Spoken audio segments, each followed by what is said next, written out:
Hello दोस्तों, आप सभी का स्वागत है समसामयिक घटना चक्र के इस ऑनलाइन प्लेटफॉर्म पर। मैं मोहित आप सभी के बीच उपस्थित हूं। आज अपने इस वीडियो में बात करेंगे उत्तर प्रदेश करंट अफेयर के बारे में।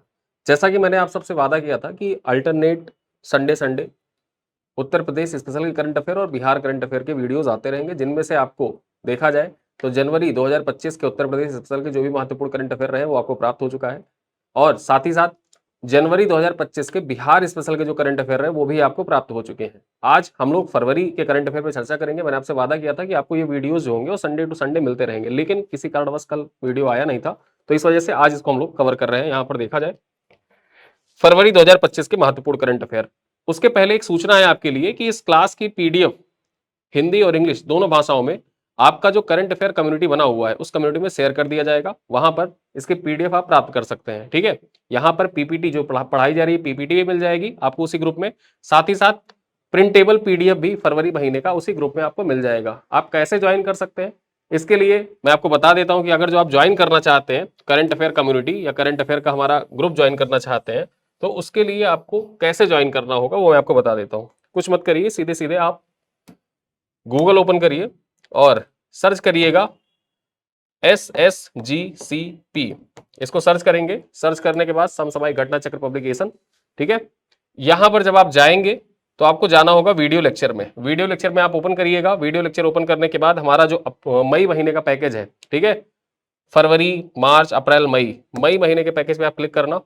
और मई महीने के पैकेज पे आप क्लिक करने के बाद यहां पर आप बाय नाउ पर क्लिक करना। ठीक है, बाय नाउ पर क्लिक करोगे क्या क्या चीजें मिल रही है मैं भी पहले आपको बता देता हूं। यहां पर देखा जाए तो डेली जो क्लास होती है उसकी वीडियोस आपको मिल जाती हैं। डेली क्लास की वीडियो, पीडीएफ, पीपीटी, प्रतिदिन 10 क्वेश्चन के टेस्ट आपको मिल जाते हैं। महीने के एंड में देखा जाए तो पूरे महीने का कंपाइल करंट अफेयर का पीडीएफ आपको प्रोवाइड कर दिया जाता है। डेली करंट अफेयर के पीडीएफ आपको मिलते हैं और बिहार स्पेशल तथा उत्तर प्रदेश स्पेशल के करंट अफेयर के पीडीएफ भी आपको यहीं पर मिल जाते हैं। ठीक है, और एक महीने में देखा जाए महीने के एंड में एक फुल टेस्ट होता है करंट अफेयर का, जिसमें लगभग 100 क्वेश्चन होते हैं। और 100 क्वेश्चन और पूरा पैकेज देखा जाए तो हिंदी और इंग्लिश दोनों भाषाओं में है। डेली आपको 10 क्वेश्चन का सेट मिलता है और महीने के एंड में आपको 100 क्वेश्चन का एक सेट दिया जाता है, जिसमें आप आसानी से प्रैक्टिस कर सकते हैं। ठीक, यहाँ पर आप बाय नाउ पर क्लिक करेंगे, दिख रहा है आपको मूल्य 25 रुपए। ये 25 रुपए भी आपको पे करने की आवश्यकता नहीं अगर आपके वॉलेट में कॉइन है। कॉइन अप्लाई कर देना, ये मूल्य घटकर कितना हो जाएगा, 18 रुपए 75 पैसे हो जाएंगे। और 18 रुपए 75 पैसे में आप इस पैकेज में जो करंट अफेयर का वीडियो बैच है इसमें आप इनरोल हो जाओगे। और इनरोल होने के बाद में यहाँ पर हमारा हेल्पलाइन नंबर दे रखा है। इनरोल होने के बाद आप इस पे कॉल करना। कॉल करने के बाद आपको व्हाट्सएप कम्युनिटी में ऐड कर दिया जाएगा, जहां से आपको आसानी से सारी पीडीएफ पीपीटी प्राप्त होती रहेंगी लगातार अनवरत रूप से। चलिए स्टार्ट करते हैं करंट अफेयर की क्लास। सबसे पहले देखें क्या है खास, भारत नेपाल मैत्री महोत्सव। ठीक है, भारत नेपाल मैत्री महोत्सव के बारे में चर्चा कर ले फरवरी महीने के करंट अफेयर में। भारत नेपाल की साझी सांस्कृतिक विरासत को बरकरार रखने की परंपरा के क्रम में संस्कृति विभाग इस वर्ष भी भारत नेपाल मैत्री महोत्सव का आयोजन किया गया। संस्कृति मंत्रालय के द्वारा देखा जाए, संस्कृति विभाग के द्वारा, जो उत्तर प्रदेश का संस्कृति विभाग है, उत्तर प्रदेश के संस्कृति विभाग के द्वारा भी इस बार नेपाल मैत्री महोत्सव का आयोजन किया गया। भारत नेपाल मैत्री महोत्सव सांस्कृतिक यात्रा 5 फरवरी से सिद्धार्थ नगर से प्रारंभ होकर महाराजगंज, कुशीनगर, बलरामपुर, श्रावस्ती, बहराइच, लखीमपुर खीरी होते हुए 23 फरवरी को पीलीभीत में समाप्त हुई। ठीक है, यानी कि ये कब शुरू हुई थी, 5 फरवरी से स्टार्ट हुई और 23 फरवरी तक चली। उत्तर प्रदेश के देखा जाए जो नेपाल से सटे हुए जिले हैं उन्हीं जिलों में भारत नेपाल मैत्री महोत्सव का आयोजन किया गया था।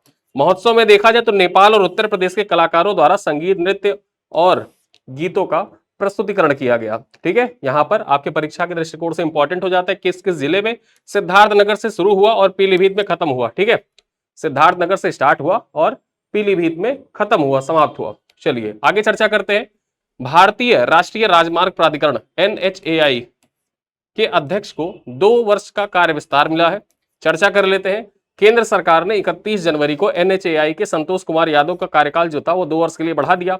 ये उत्तर प्रदेश कैडर के अधिकारी थे, इसी वजह से इनका नाम महत्वपूर्ण हो जाता है। ठीक है, NHAI के जो अध्यक्ष है इनका कार्यकाल 2 वर्षों के लिए बढ़ा दिया गया है। और ये, ठीक है, ये क्या थे, ये उत्तर प्रदेश कैडर के 1995 बैच के IAS अधिकारी थे। ठीक है, इसी वजह से इनका नाम उत्तर प्रदेश स्पेशल के दृष्टिकोण से इंपॉर्टेंट हो जाता है। दिसंबर 2022 में भारतीय राष्ट्रीय राजमार्ग प्राधिकरण के अध्यक्ष के रूप में इनको नामित किया गया था। चर्चा कर ले तो कार्मिक मंत्रालय ने 17 फरवरी 2025 से 17 फरवरी 2027 तक के कार्यकाल बढ़ाने को इनकी मंजूरी दे दी। यानी 17 फरवरी से लेकर 17 फरवरी 2025 से लेकर 17 फरवरी 2027 तक 2 साल का इनको एक्सटेंशन मिल गया है। चलिए आगे देखें। अगली खबर क्या है, उत्तर प्रदेश अंतर्देशीय जलमार्ग प्राधिकरण के गठन को राज्य मंत्रिमंडल की मंजूरी मिल गई है। ठीक है, देखा जाए पॉइंट पे चर्चा कर ले। 6 फरवरी को उत्तर प्रदेश मंत्रिमंडल ने राज्य में जल परिवहन और जल पर्यटन को विकसित करने की दिशा में एक महत्वपूर्ण कदम उठाते हुए उत्तर प्रदेश अंतर्देशीय जलमार्ग प्राधिकरण के गठन को मंजूरी प्रदान की है। चर्चा करें आगे, जल परिवहन प्रणाली विकसित होने से यातायात के अन्य साधनों पर दबाव जो है वो कम होगा, साथ ही साथ व्यापारिक गतिविधियों को बढ़ावा मिलेगा। उत्तर प्रदेश अंतर्देशीय जलमार्ग प्राधिकरण का नेतृत्व परिवहन मंत्री या मुख्यमंत्री की ओर से नामित अंतर्देशीय जलमार्ग जहाजरानी नौवहन बंदरगाह और समुद्री मामलों के विशेषज्ञों द्वारा किया जाएगा। यहां पर देखा जाए आपके परीक्षा के लिए इंपॉर्टेंट हो जाता है, ना सिर्फ प्री के लिए, ये सिर्फ प्री एग्जाम के लिए इंपॉर्टेंट नहीं है, ये आपके मेंस एग्जाम के लिए भी इंपॉर्टेंट है, मुख्य परीक्षा के लिए भी महत्वपूर्ण है अंतर्देशीय जलमार्ग प्राधिकरण। ठीक है, उत्तर प्रदेश अंतर्देशीय जलमार्ग प्राधिकरण आपसे परीक्षा में, मुख्य परीक्षा में पूछा जा सकता है जीएस पेपर 6 में, उस दृष्टिकोण से भी आपके परीक्षा के लिए इंपॉर्टेंट है। ठीक है, यहां पर देखा जाए जो उत्तर प्रदेश अंतर्देशीय जलमार्ग प्राधिकरण है, इसका नेतृत्व किसके द्वारा किया जाएगा, परिवहन मंत्री या मुख्यमंत्री की ओर से नामित जो विशेषज्ञ है उन विशेषज्ञों के द्वारा इसका नेतृत्व किया जाएगा। आगे चर्चा करें, उपाध्यक्ष के रूप में ऐसे ही विशेषज्ञ व्यक्तियों में से किसी एक को राज्य सरकार द्वारा नियुक्त किया जाएगा।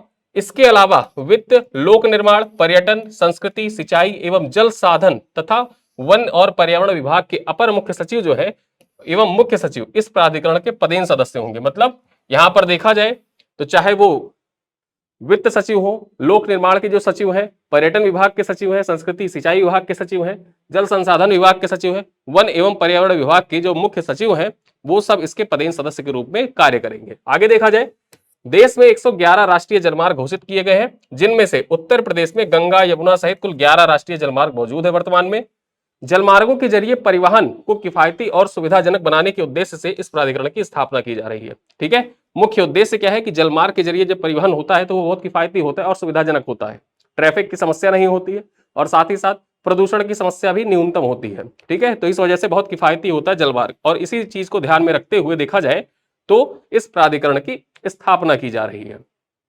चलिए आगे देखें, नए ग्रीन फील्ड डेयरी संयंत्र की स्थापना।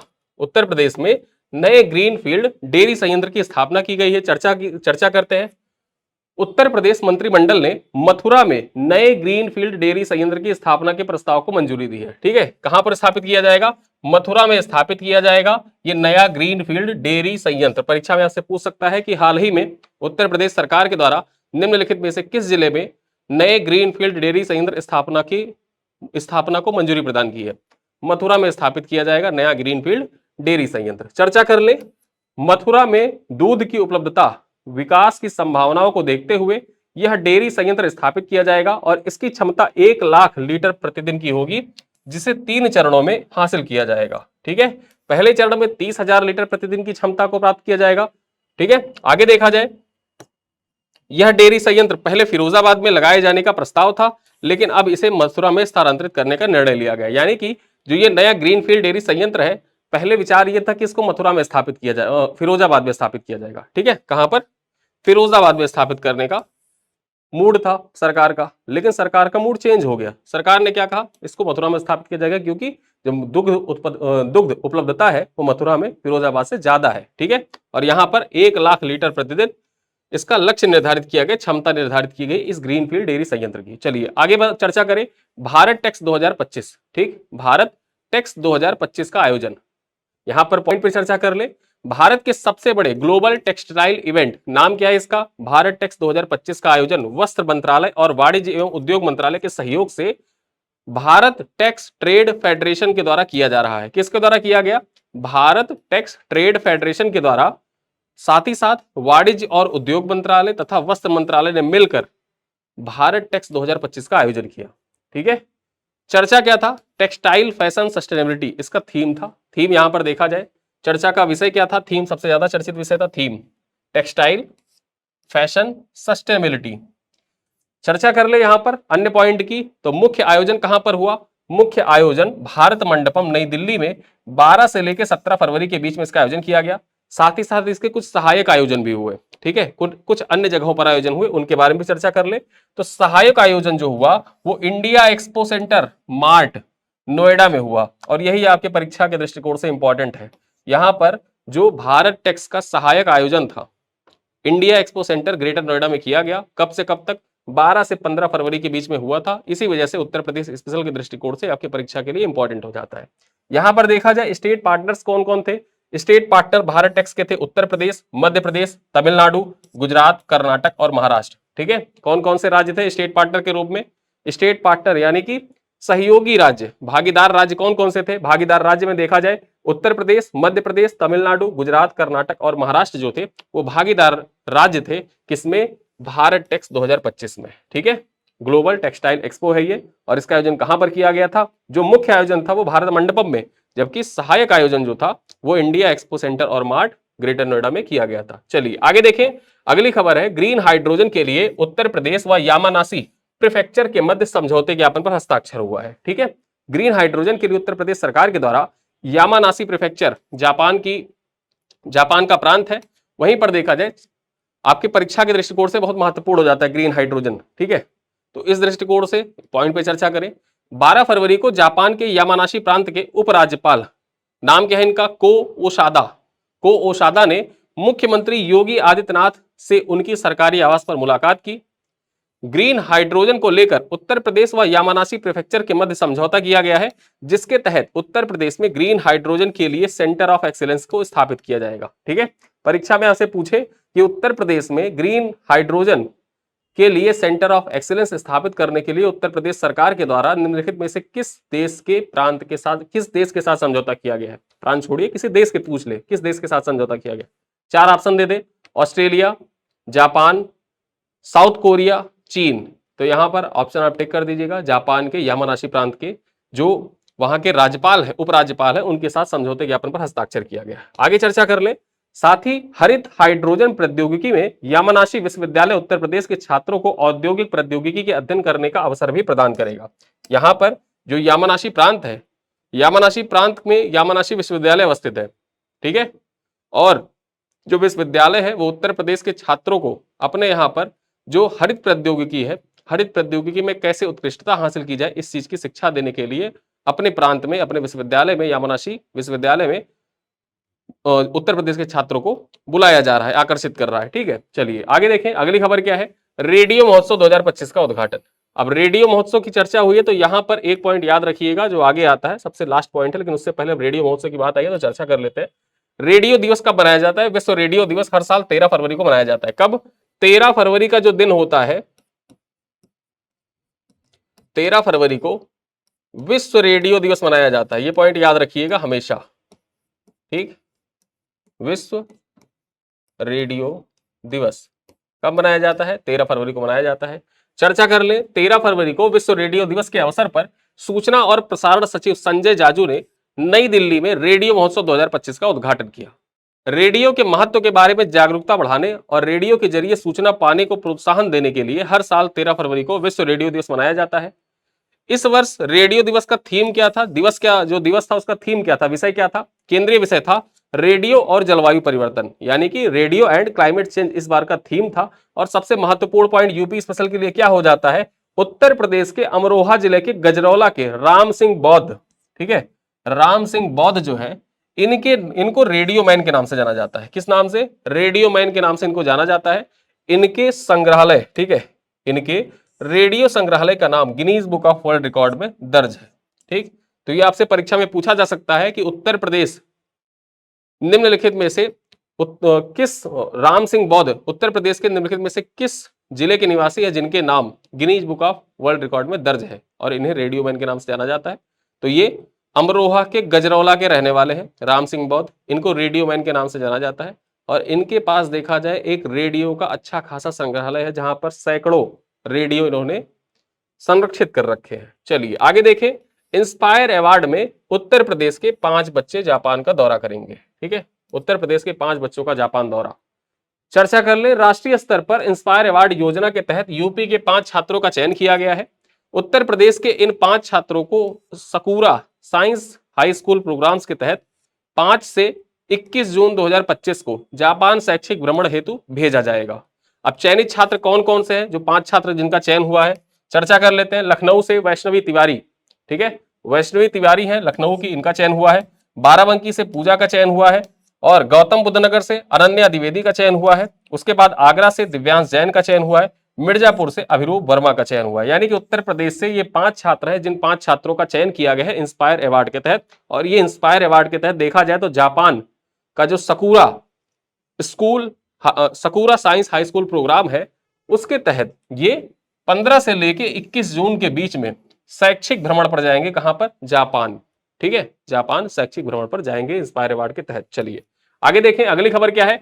उत्तर प्रदेश विधानसभा अनुवादक से लैस होने वाली देश की पहली विधानसभा बन गई है। ये आपके परीक्षा के लिए मोस्ट इंपॉर्टेंट है, ये मोस्ट इंपॉर्टेंट है, आपसे परीक्षा में पूछ सकता है। ठीक है, यहां पर देखा जाए 18 फरवरी से शुरू होने वाला उत्तर प्रदेश विधानसभा सत्र देश की पहली विधानसभा बन गया जो अनुवादक की सुविधा से लैस है। अनुवादक की सुविधा से लैस होने वाला पहला विधानसभा बन गया है पूरे भारत में उत्तर प्रदेश की विधानसभा। उत्तर प्रदेश विधानसभा के बजट सत्र में इस बार विधायक अवधी, ब्रिज, बुंदेलखंडी, भोजपुरी भाषाओं में अपनी बात रख सकेंगे। इसके लिए सदन में अनुवादकों की व्यवस्था की गई है। और ये चारों भाषाओं को याद रखना, आपके परीक्षा में पूछ सकता है निम्नलिखित में से कौन सी भाषा नहीं बोल रहे हैं। मतलब मूलतः देखा जाए तो अवधी, ब्रिज और बुंदेलखंडी। यानी कि यहां पर एक चीज ये हुआ है कि विधानसभा में अभी तक जो बहस होती थी वो या तो इंग्लिश में होती थी या तो हिंदी में होती थी।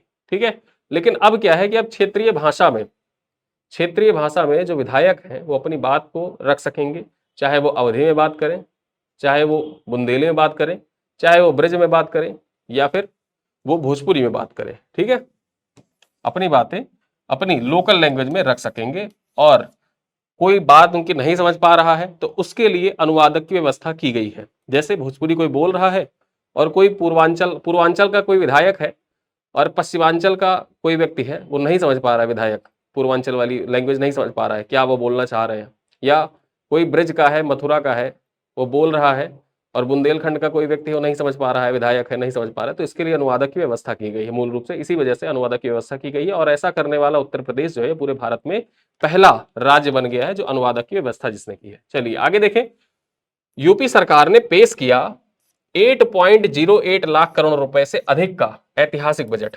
चर्चा कर ले।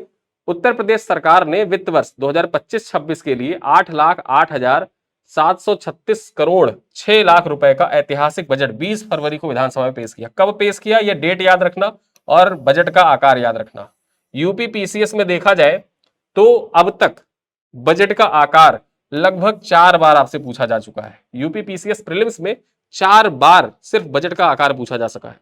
ठीक है, तो ये याद रखना, पहली लाइन ही याद रखना, 8,08,736 करोड़ 6 लाख। ठीक है, चलो आगे देखें।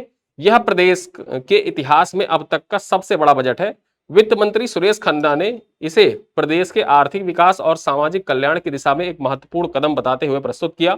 उन्होंने बताया कि यह बजट 2024-25 के बजट से 9.8% अधिक है। यानी जो पिछला बजट था उससे 9.8% ये बजट, इस बार का जो बजट है ये अधिक है, जिससे राज्य की आर्थिक गतिविधियों को और भी गति मिलेगी। ठीक है, ऐसा सुरेश खन्ना ने कहा। तो ये 2 पॉइंट याद रखिएगा, बजट का आकार याद रखिएगा और पिछले बजट की तुलना में कितना अधिक था ये याद रखिएगा। चलिए आगे देखें, महाकुंभ में जलवायु सम्मेलन।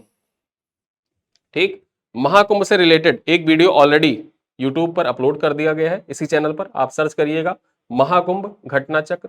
ठीक है, तो वो वीडियो आपको दिख जाएगा, और वीडियो दिख जाएगा तो महाकुंभ से रिलेटेड जितने भी इवेंट्स महाकुंभ में हुए और आपके परीक्षा में पूछे जाने वाले जो सवाल बन सकते हैं प्रीलिम्स परीक्षा में, चाहे वो आरओ हो या पीसीएस हो या मुख्य परीक्षा में निबंध आ रहा हो, तो वहां पे भी वो आपके परीक्षा के लिए बहुत उपयोगी सिद्ध होगा। ठीक है, आप उसको जाके देख सकते हैं। जैसे बीपीएससी का एग्जाम हुआ, बीपीएससी के निबंध में सीधे सीधे पूछ लिया था महाकुंभ, तो वैसे ही सेम यूपी में भी निबंध पूछेगा महाकुंभ पे। चलिए आयोजन की बात कर ले तो 16 फरवरी 2025 को महाकुंभ मेला क्षेत्र प्रयागराज के सेक्टर 25 में इसका आयोजन किया गया। थीम क्या था, विषय क्या था, कुंभ की आस्था और जलवायु परिवर्तन। ठीक है, कुंभ की आस्था और जलवायु परिवर्तन इसका विषय था। शुभारंभ किसके द्वारा किया गया, तो योगी आदित्यनाथ के द्वारा, मुख्यमंत्री योगी आदित्यनाथ के द्वारा शुभारंभ किया गया।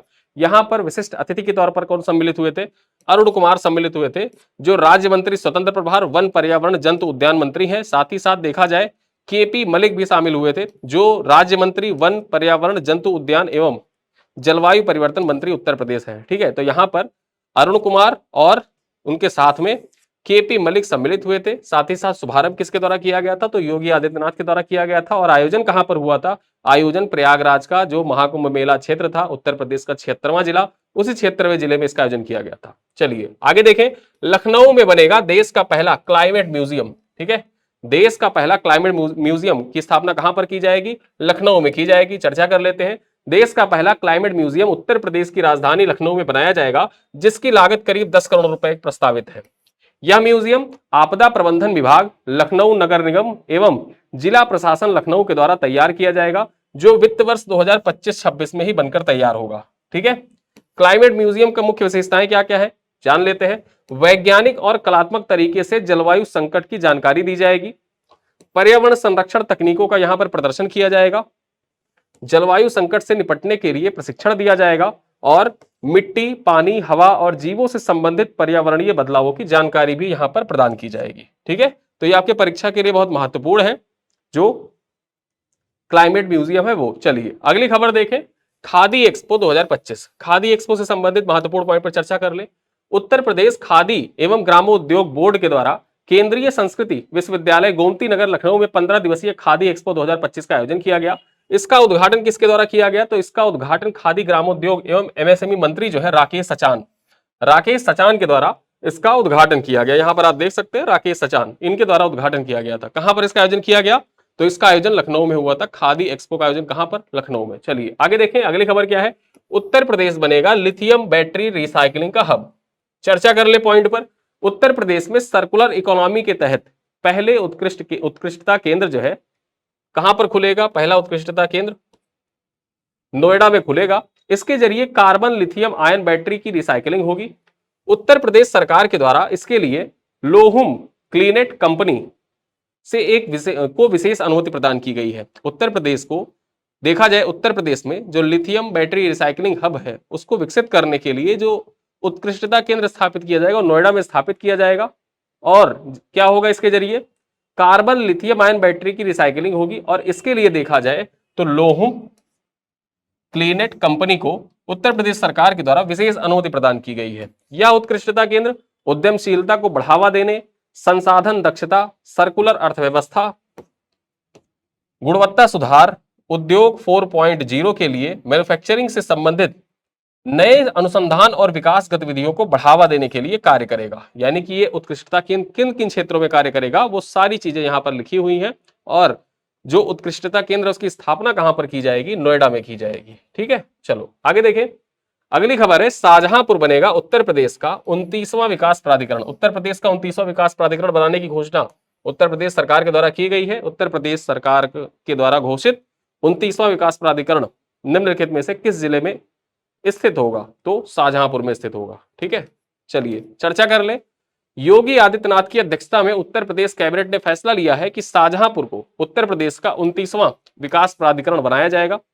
शाहजहांपुर विकास प्राधिकरण के अंतर्गत कितने गांव शामिल होंगे? 29 गांव शामिल होंगे। राज्य के फैसले से शहर के सुनियोजित विकास का रास्ता साफ होगा और लोगों की आवासीय समस्याओं का भी समाधान होगा। ठीक है, तो ये पॉइंट याद रखिएगा कि उत्तर प्रदेश का 29वां विकास प्राधिकरण कौन सा होगा? शाहजहांपुर होगा। परीक्षा में यह भी पूछ सकता है कि उत्तर प्रदेश में कितने विकास प्राधिकरण अवस्थित हैं। ठीक है, अभी तक 28 थे, 29वां कौन होगा? शाहजहांपुर होगा। चलिए आगे देखें, उत्तर प्रदेश सरकार के जीरो पॉवर्टी स्कीम के तहत पहली नियुक्ति। ठीक है, चर्चा कर ले पॉइंट पर। प्रदेश सरकार की जीरो पॉवर्टी स्कीम के तहत उत्तर प्रदेश के मुख्य सचिव मनोज कुमार सिंह ने राम सागर को हिंदुजा ग्रुप की कंपनी अशोक लीलैंड में नौकरी का ऑफर लेटर दिया। ये राम सागर जो है ये कहां के निवासी हैं? ये लखनऊ के ही निवासी हैं। ठीक, लखनऊ के निवासी हैं राम सागर, और इनको जीरो पॉवर्टी स्कीम के तहत पहली नियुक्ति प्रदान की गई है। उत्तर प्रदेश सरकार ने जीरो पॉवर्टी स्कीम के जरिए प्रदेश में देखा जाए तो प्रदेश के 13.57 लाख परिवारों को गरीबी से उबारने का लक्ष्य रखा है। और इस स्कीम के तहत क्या किया जाएगा? इस स्कीम में जो चिन्हित परिवार हैं, चिन्हित परिवारों की सालाना आय कितना? 1,25,000 रुपए निर्धारित करने का लक्ष्य रखा गया है। ठीक है, 1,25,000 रुपए तक रखने का लक्ष्य निर्धारित किया गया है कि प्रत्येक जो उत्तर प्रदेश में, ठीक है, जो जीरो पॉवर्टी स्कीम इसीलिए लाई गई है कि जो भी गरीब परिवार हैं औसतन सालाना उनकी जो आय हो 1,25,000 रुपए तक हो ही हो। ठीक है, चलिए आगे देखें। प्रादेशिक शाक भाजी एवं पुष्प प्रदर्शनी, इसके बारे में चर्चा कर ले। उद्यान एवं खाद्य प्रसंस्करण विभाग उत्तर प्रदेश के द्वारा प्रादेशिक शाक, फल, शाक भाजी एवं पुष्प प्रदर्शनी 2025 का आयोजन 7 से 9 फरवरी 2025 के बीच राजभवन प्रांगण लखनऊ में किया गया। और इसका उद्घाटन किसके द्वारा किया गया? इसका उद्घाटन राज्यपाल आनंदीबेन पटेल के द्वारा किया गया। ठीक है, तो ये पॉइंट याद रखिएगा कि प्रादेशिक फल, शाक भाजी एवं पुष्प प्रदर्शनी 2025 का आयोजन कहां पर किया गया? लखनऊ का जो राजभवन प्रांगण है वहीं पर किया गया। कब से कब तक? 7 से लेकर 9 फरवरी 2025 के बीच में इसका आयोजन किया गया। आगे देखें, उद्घाटन किसने किया? राज्यपाल आनंदीबेन पटेल ने किया। अगली खबर क्या है? अंतरराष्ट्रीय रामायण कॉन्क्लेव में हमारे राम महानाटक का मंचन। पॉइंट पे चर्चा कर ले। उत्तर प्रदेश पर्यटन विभाग की ओर से इंदिरा गांधी प्रतिष्ठान लखनऊ में अंतरराष्ट्रीय रामायण कॉन्क्लेव के अंतर्गत महानाट्य हमारे राम का मंचन किया गया। अंतरराष्ट्रीय रामायण कॉन्क्लेव का शुभारंभ किसके द्वारा किया गया था? तो जो पर्यटन मंत्री हैं जयवीर सिंह, ठीक है, पर्यटन मंत्री जयवीर सिंह के द्वारा जो अंतरराष्ट्रीय रामायण कॉन्क्लेव है इसका आयोजन, इसका उद्घाटन किया गया था। और ये जो अंतरराष्ट्रीय रामायण कॉन्क्लेव है इसका आयोजन कहां पर हुआ था? इसका आयोजन हुआ था लखनऊ में। ठीक, कहां पर? लखनऊ में इसका आयोजन किया गया था। चलिए आगे देखें। महाकुंभ पर 3 विशेष डाक टिकट जारी किए गए। महाकुंभ का आयोजन किया गया, उसी दौरान 3 विशेष डाक टिकट जारी किए गए। चर्चा कर लेते हैं। केंद्रीय संचार एवं पूर्वोत्तर क्षेत्र विकास मंत्री ज्योतिरादित्य सिंधिया ने महाकुंभ के अवसर पर 3 स्मारक डाक टिकट जारी किए। संघ समंत, ठीक है, संघ समंत की ओर से डिजाइन किए गए तीनों डाक टिकट पर महर्षि भरद्वाज आश्रम, संगम स्नान और अक्षय वट को प्रदर्शित किया गया है। ठीक है, यानी कि ज्योतिरादित्य सिंधिया के द्वारा जो तीनों डाक टिकट जारी किए गए उन तीनों डाक टिकट पर प्रदर्शित क्या किया गया है, यह आपकी परीक्षा के लिए इंपॉर्टेंट हो जाता है। और यही पूछ सकता है कि जारी डाक टिकट में निम्नलिखित में से क्या शामिल नहीं है। तो 3 जो शामिल है वो तो आपको याद होना चाहिए, तभी आप चौथे को एलिमिनेट कर पाएंगे। 3 क्या क्या चीजें शामिल है? पहला है महर्षि भरद्वाज आश्रम, ये सम्मिलित है। संगम का स्नान क्षेत्र, ये भी सम्मिलित है। और अक्षय वट, ये सम्मिलित है। इसके इतर कुछ भी पूछ ले तो वो सम्मिलित नहीं है। अरैल घाट दे दे ऑप्शन में, वेणी माधव मंदिर दे दे ऑप्शन में, तो ये सारी चीजें सम्मिलित नहीं है। 3 सम्मिलित है, भरद्वाज मुनि आश्रम, ठीक है, संगम क्षेत्र और अक्षय वट। चलिए आगे देखें। महाकुंभ, ठीक है, महाकुंभ में 300 महाकुंभ 2025, ये इधर लिख गया, ये इधर हो गया, ठीक है, उल्टा हो गया। एक सेकेंड,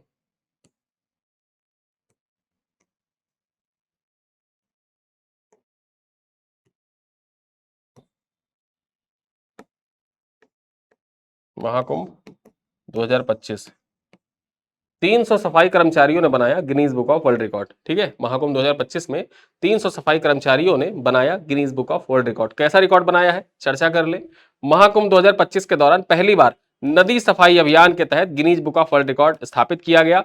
संगम में विभिन्न घाटों पर सफाई अभियानों के तहत 300 सफाई कर्मचारियों के द्वारा एक साथ सफाई कर Guinness book of world record में अपना नाम दर्ज कराया गया है। ठीक है, तो देखा जाए उत्तर प्रदेश में जो एक महाकुंभ आयोजित हुआ तो महाकुंभ के दौरान एक Guinness book of world record बना था। ठीक है, बने तो कई थे लेकिन उनमें से एक ये इंपॉर्टेंट है कि जो 300 सफाई कर्मचारी थे इन्होंने एक साथ नदी सफाई की और नदी सफाई कर रिकॉर्ड बनाया। ठीक है, चलिए आगे देखें।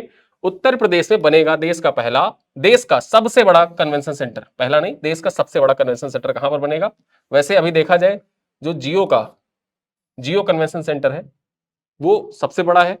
और अब क्या होगा? उत्तर प्रदेश में बनेगा देश का सबसे बड़ा कन्वेंशन सेंटर। चर्चा कर ले। उत्तर प्रदेश की राजधानी लखनऊ में 1300 करोड़ रुपए की लागत से 32.50 एकड़ क्षेत्रफल पर भारत का सबसे बड़ा कन्वेंशन सेंटर स्थापित किया जाएगा। इस कन्वेंशन सेंटर में 10,000 लोगों के बैठक की व्यवस्था होगी। ठीक है, इसे देखा जाए तो इंजीनियरिंग, प्रोक्योरमेंट, कंस्ट्रक्शन मोड पर निर्मित किया जाएगा। ईपीसी मोड पर इसको निर्मित किया जाएगा। इंजीनियरिंग, प्रोक्योरमेंट और कंस्ट्रक्शन मोड पर इसका निर्माण किया जाएगा। इस कन्वेंशन सेंटर में देखा जाए तो